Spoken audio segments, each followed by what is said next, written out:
Let's get started with today's story. Let me take you back to what was supposed to be one of the best vacations of our lives. A perfect escape to Cancun with my wife, Hannah, and our close friends, Mike and Sarah. We'd been married for 10 years, had 2 beautiful kids, and this trip was our chance to reconnect, a break from the daily grind. Before we left, we dropped our kids off at Hannah's parents' house. They adored the kids, and I trusted them to keep them safe and happy while we were away. It felt like we were just a carefree couple again, set to unwind and enjoy some sunshine, ocean waves, and late-night dancing. At least that's what I thought. After a long flight, we finally arrived in Cancun, checked into a beautiful beachside resort, and headed to our rooms to freshen up. The sea breeze was calming, and I looked over at Hannah, thinking about how lucky I was to have her by my side. She looked stunning, her eyes glinting with excitement. Later that afternoon, we all hit the beach. The water was turquoise, the sand warm under our feet, and the atmosphere was exactly what we needed. As we laid out our towels, I noticed a man across from us looking in our direction, specifically at Hannah. At first, I thought I was imagining things, but then I saw Hannah looking back at him.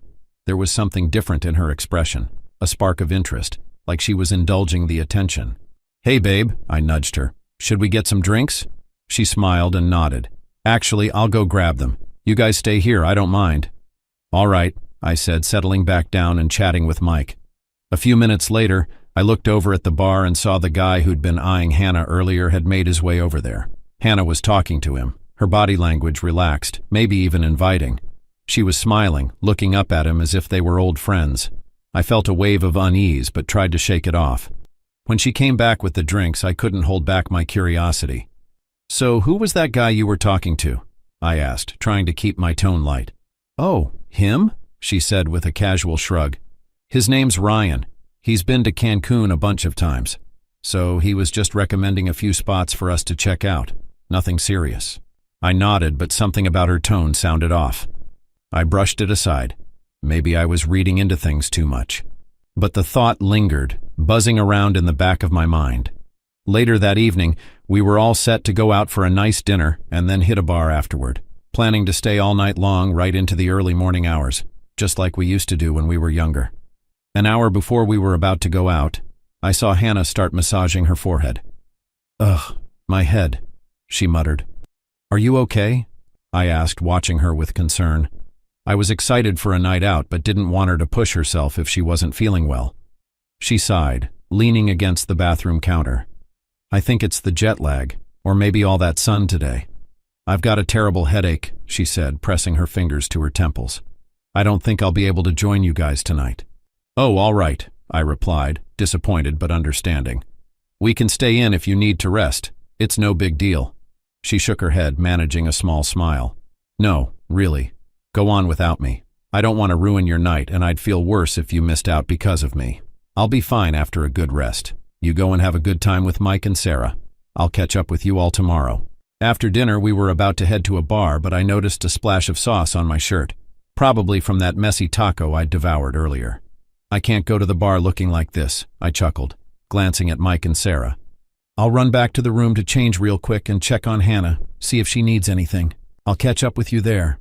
I quickly grabbed a cab back to the hotel, hoping I wouldn't miss too much of the evening. When I reached our door, I heard something, faint but unmistakable, a woman's moans. My stomach dropped as I recognized that sound. I wanted to believe it was something innocent, maybe someone next door. But no, that was definitely coming from inside our room. With my heart racing, I pushed open the door. There, tangled in the sheets of our bed, was my wife. And lying beside her, his face flushed and his arm around her waist, was Ryan, the man from the beach. I froze, feeling a fury I'd never known erupt inside me. Hannah gasped, her eyes wide as she scrambled to cover herself. "James!" she stammered, trying to grab at her clothes to cover her shame. I couldn't contain myself. "What the hell is this?" I shouted, my voice breaking with disbelief and anger. "James, please," she started, her voice trembling. I'm so sorry." "Sorry?" I laughed bitterly. "That's all you have to say? Sorry?" Ryan mumbled something about leaving, but I turned to him. "You're not going anywhere, buddy. I want to hear this. I want to know why you thought it was okay to touch another man's wife." He stammered, grabbing his clothes, muttering a quick, "I'm sorry, man," before bolting out of the room. leaving me alone with Hannah. Hannah started crying, reaching out to me. "James, please. I made a mistake. I don't know what I was thinking." "Oh, you don't know what you were thinking," I yelled. "Then let me remind you. We came here to have a vacation, a fresh start, remember? And here you are, throwing it all away for some random guy you met on the beach." She sobbed harder. I was feeling so bored, and Ryan made me feel, I don't know, alive, I guess. There was a spark." "A spark?" I laughed in disbelief. "We've been married for 10 years, Hannah. We have kids together, and you throw that all away for a spark with some stranger? Unbelievable. James, please, I'm so sorry. I'll do anything to fix this." But I couldn't listen to her anymore. I packed my bag in silence, the weight of betrayal pressing on my chest like a boulder. She tried to stop me, grabbing my arm, begging, crying. But her words were hollow now. Every touch felt like a lie. I couldn't even look at her. I grabbed my phone and messaged Mike. "I won't be joining you for the rest of the night. Something happened. I'll explain later." I walked out, found a nearby hotel, and checked in for the night. I didn't sleep. I just lay there thinking about the kids, about the years I'd invested in our marriage, about every "I love you" that now felt like a farce. The next morning, I went down to the hotel lobby to get some coffee, trying to shake off the weight of it all. As I sat down, my phone buzzed. I glanced at the screen. It was Sarah calling. I answered, her voice immediately full of concern.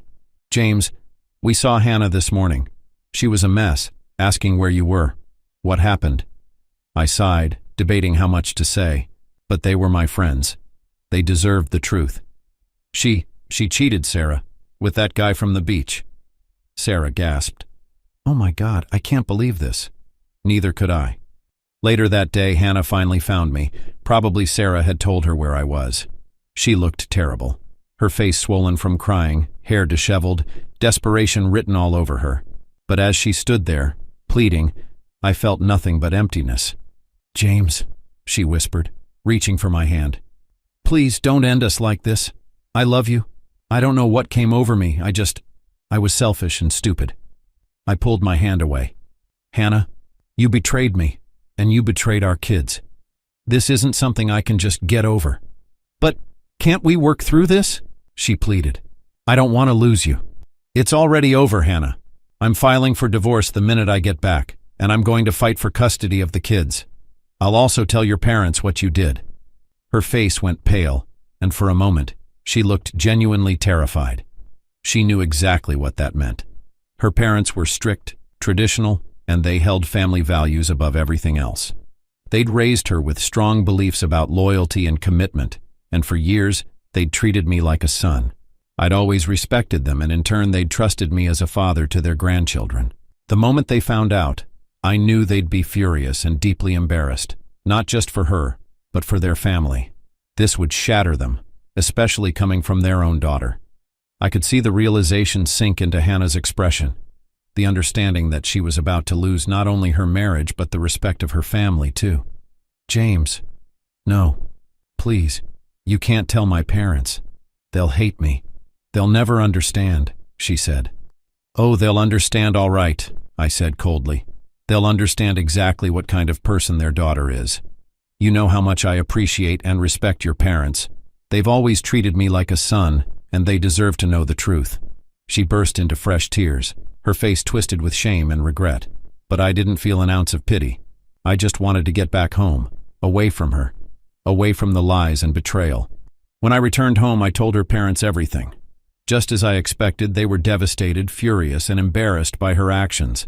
They vowed to stand by me and do everything they could to support me in the divorce and custody process. Hannah tried everything to win me back, but I knew she wasn't sorry for what she did. She was sorry she got caught. I wasn't about to let her pull me back into her web of lies. That spark she'd felt, that little thrill of excitement, had cost her everything. Her family, her stability, her own parents' respect. The divorce was finalized after 7 long months. During that time, I stayed in our house with the kids. Hannah had nowhere stable to stay. Her parents, still furious and ashamed, refused to let her move back in with them. She'd been crashing at a friend's place temporarily, hoping that with the custody of the kids, the courts would award her our home too. Eventually, with the support of Hannah's parents, I was granted full custody of our kids and I kept our house. Her parents had been as unwavering as they promised, standing by me throughout every court hearing and custody meeting, heartbroken by the daughter they no longer recognized. They found solace in supporting the well-being of their grandchildren, even if it meant standing against their own child. The following months, I focused on rebuilding, one day at a time. I poured my energy into creating a stable, loving environment for my kids, finding strength in the family and friends who had stood by me through everything. Hannah's parents became an even bigger part of our lives, stepping up as supportive, doting grandparents, determined to offer our children the love and stability they deserved. From time to time, I'd see Hannah when she came to pick up the kids for her limited visits. There was a sadness in her eyes, a quiet regret that she couldn't quite hide. She once mentioned she was dating again, but I felt nothing, just a calm acceptance that we were on separate paths. My life, and the lives of my kids, were firmly grounded, and the shadows of her betrayal no longer loomed over us. In the end, I'd found something she had lost, a future built on loyalty, love, and trust. We were free to move forward, and the life I was building with my kids felt brighter than anything I could have imagined before. Thank you for watching.